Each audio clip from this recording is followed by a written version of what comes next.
Today, I wanted to just really hit on something, dealing with pain.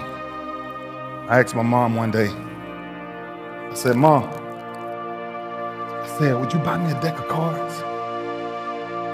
She says, Junior, I don't gamble in my house.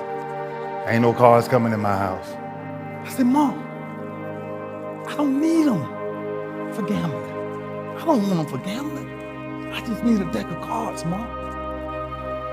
My mom, for years, from the time I was 4, 5, 6, 7, 8, 9, 10, 11, 12, 13,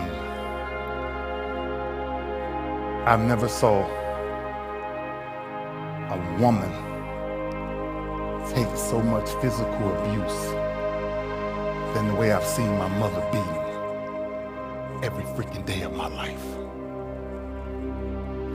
And I'm helping her, but I can't help her because I'm not strong enough. I don't have the muscle to get these men off my mother. My mother's a very high yellow woman, and every time they hit her, she would bleed from her eyes. She would walk around for days with sunglasses on in the house. And I said, Ma, I need a deck of cards. Last altercation we got in, my stepfather hit my mama so hard in the face. I called her and I looked at him with this rage and this pain in my eyes. It's like one day, and I took this deck of cards. And I couldn't live in the house, so I had to live in the garage. And after this last altercation we had with this guy, I ran to my garage and I grabbed this deck of cards and I flipped a 7 and I started doing 7 push-ups. I flipped a 6, I did 6. I flipped a 9, I did 9. I flipped a 2, I did 2. I flipped another 9, I did 9, until I got all the way through the deck. Jack, Queen, King worked 10. Jack, aces, 25s, and jokers, 50. Until I got sick and tired of what pain felt like in my gut.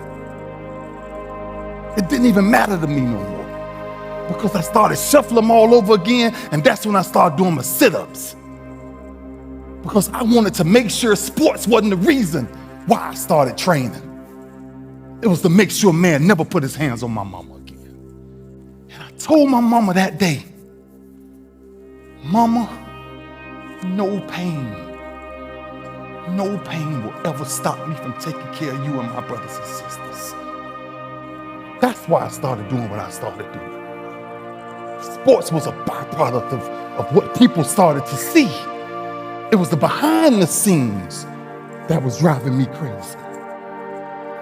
But suppose I told you the greatest pain of my life is the reason I'm standing here today. There's 2 sides of pain that I don't think a lot of people really understand, right? There's one side of pain that's the suffering and the discomfort side of pain. But then there's another side of pain that's called effort. It's called glory. It's called, if you can find a way to push through pain, there's something greater on the other side of it. And if you never tap into it, it's because the first time you felt it, you backed off. The first time you felt, that burn, the first time you felt that it's too much. We rationalize with ourselves to where we automatically stop. That's why a bunch of us give up so much in life so quickly. Pain is a repetition of the psyche. Until you learn how to figure it out, until you learn how to tap it on the back and say, I know you there, but I'm built to deal with you. At 10 years old, I picked up these deck of cards, and one day I counted them.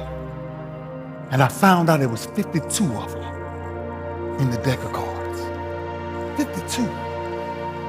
And I turned my greatest pain in my business But the greatest achievement ever is the touch of the Lombardi trophy.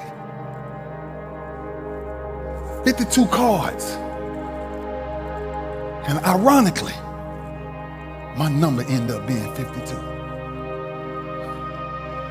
Well, sometimes your greatest pain, it ain't even about you. It's about a greater purpose. That if you can find a way to push through, that if you can find a way to not make it about you, learn to appreciate the occasional storms that come in your life. Just learn to appreciate how small they are, the occasional storms that come every day. And then that's the ingredient of how you really deal with pain, figuring that out. Thank you.